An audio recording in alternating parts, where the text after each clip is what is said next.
नाम का मनोवैज्ञानिक और सामाजिक प्रभाव काफी गहरा होता है। किसी व्यक्ति का नाम उसकी पहचान का एक महत्वपूर्ण हिस्सा होता है जो जीवन भर उसके साथ रहता है। नाम का चयन अक्सर परिवार की सांस्कृतिक, धार्मिक और सामाजिक धारणाओं से प्रभावित होता है। एक अच्छा या पॉजिटिव मीनिंग वाला नाम इंसान के कॉन्फिडेंस को बढ़ाता है और उसे सोसाइटी में पॉजिटिव ओपिनियन के साथ दिखाता है। वहीं अगर किसी का नाम सोसाइटी में किसी स्पेशल रेफरेंस से या धारणाओं से जुड़ा हुआ रखा गया हो तो उस व्यक्ति के नाम के कारण विशेष रूप से पॉजिटिव या निगेटिव एक्सपीरियंसेस का सामना करना पड़ सकता है। इसके अलावा नाम का जो प्रभाव होता है वो करियर और व्यक्तिगत जीवन पर भी साफ दिखता है।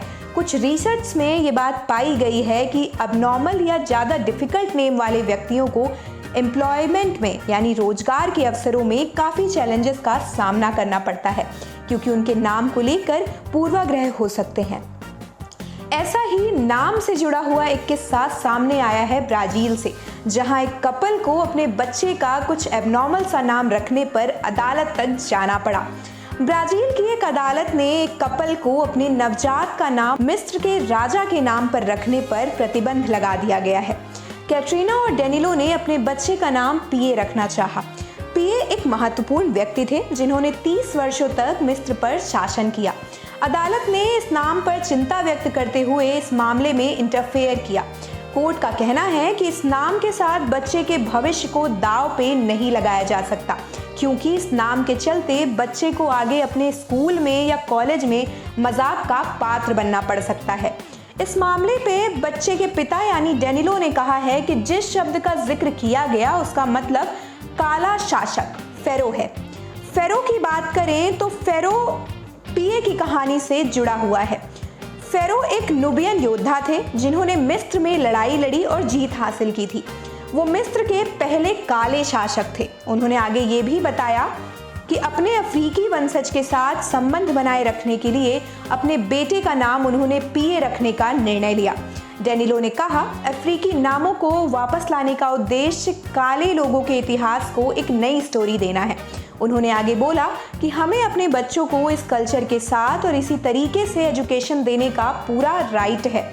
अदालत ने कहा है कि फेरो के नाम का प्रोनाउंसिएशन पुर्तगाली शब्द प्लाई से काफी मिलता जुलता है जो एक बैले डांस स्टेप है, इसीलिए इस नाम को रखने में आपत्ति जताई जा रही है। कोर्ट के इस फैसले पर डेनिलो ने अपना रिएक्शन देते हुए कहा है कि हम जानते हैं कि खतरे का मुकाबला इसे प्रतिबंधित करके नहीं किया जा सकता बल्कि इससे समाज की अज्ञानता पर काम करके मुकाबला करना चाहिए।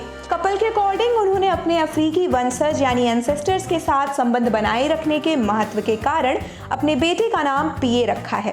उन्होंने ये नाम काले शासक के सम्मान में रखने का फैसला किया है।